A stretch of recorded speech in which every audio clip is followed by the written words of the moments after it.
हाँ, तो आइए एक बार फिर आप सबके बीच एक बहुत ही सुंदर सवाल लेकर आए हैं। प्यारा सा सवाल लेकर आए हैं जो वर्ग 9 से लिया गया है। 13.6 से 6 का जो है सो पहला सवाल है, जो बहुत ही सुंदर और समझने पर आधारित सवाल है। आप सब इसको एक बार कम से कम सवाल पढ़ लीजिए। सवाल पढ़िएगा, जितना बढ़िया से पढ़िएगा उतना ज़्यादा समझिएगा। तो एक बार हम सवाल पढ़ के सुना देते हैं। कहते हैं एक बेलनाकार बर्तन के आधार की परिधि 132 सेंटीमीटर है। 132 सेंटीमीटर। उसकी ऊंचाई 25 सेंटीमीटर। इस बर्तन में कितने लीटर पानी आ सकता है? कितने लीटर पानी आ सकता है उसको हमको ज्ञात करना है, यानी कि धारिता निकालने के बाद, यानी कि आयतन निकालने के बाद जितना भी निकलेगा उसको लीटर में हमको क्या करना है, चेंज करना है। तो सबसे पहले हम इसमें तो त्रिज्या नहीं दिया हुआ है, आर नहीं दिया है, तो आर निकालना है। तो आधार की परिधि सबसे पहले, यानी कि बेलनाकार बर्तन की आधार की परिधि, यहां पर आप ऐसे भी लिख सकते हैं, बेलनाकार आधार की परिधि। बेलनाकार आधार की परिधि 132 सेंटीमीटर। 132 सेंटीमीटर। अब वृत्त का परिधि होता है 2 पाई आर। वृत्त का परिधि 2 पाई आर।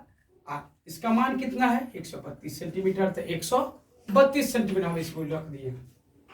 अब इसको मान बैठा दिए, तो 2 गुने पाई का मान 22/7 गुने आर बराबर 132 सेंटीमीटर। यानी कि हमको क्या करना है, तो आर निकालना है।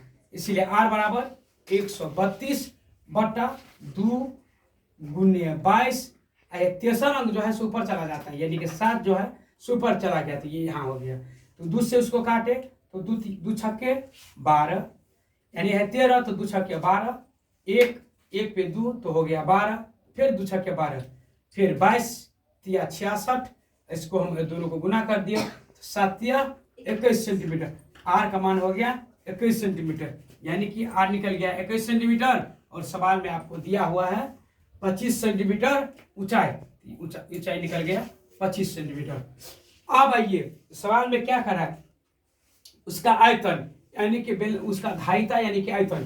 तो बेलनाकार बर्तन का आयतन होता है बेलनाकार बर्तन का आयतन। बेलन जो होता है उसका, ऐसे भी लिख सकते हैं आप लोग, ऐसे भी ये बेलने होता है।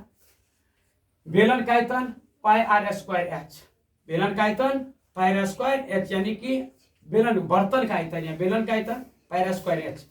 तो पाई का मान 22/7 गुने आर का मान कितना है, 21 दिया हुआ है। 21 गुने 21 2 बार गुना, और एच का मान जो है 125 है, यहाँ पर 25 दे दिया। अब 7 या 21, 7 या 21 3, ये 22 हो गया, ये 3 हो गया, इसको गुना किए 21, ये हो गया 25। अब सबको एक साथ हम गुना कर लिए, 22 3 21 और 25 को गुना किए तो हो गया कितना, 34,650। 34,650 सीएम क्यूब, यानी कि 3 बार गुना किए हैं, एक ये है 2 ये है, तो 3 हो गया, यानी कि सीएम क्यूब।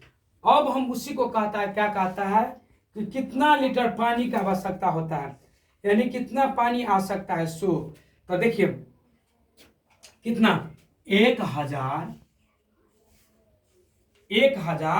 सीएम क्यूब बराबर कितना होता है, 1000 सीएम क्यूब बराबर होता है कितना, 1 लीटर। हमको तो लीटर में ज्ञात करना है।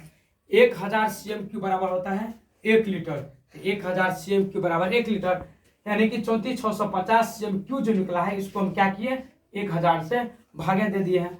तो 1 2 3 अंक जस्ट हम इसको पीछा कर दिए, 3 अंक, 1 2 3 अंक, इसको 3 अंक पीछा कर दिए, यानी कि यहाँ पर दे दिए 0.3465, यानी कि 34.65 लीटर आंसर हो गया। तो देखिए ये बहुत ही बढ़िया सवाल था।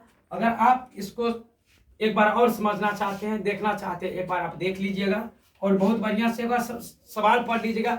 सवाल में बोल क्या रहा है ये देख लीजिए। यहाँ पर लिखा हुआ है परिधि, यहाँ पर देखिए, यहाँ पर लिखा है ऊंचाई, यहाँ पर हम जान गए ऊंचाई दिया हुआ है। इसका मतलब है कि त्रिज्या नहीं दिया है, तो त्रिज्या हम निकाल दिए हैं, तो त्रिज्या मेरा निकल गया। अब कहता है बर्तन कितने लीटर पानी, इनकी धारिता जो है, धारिता में कितना लीटर पानी लगेगा, सो कहता है ज्ञात करने के लिए, यानी कि 34 लीटर 600 50 ml जो होता है, यानी आप बोल सकते हैं 34.65 लीटर।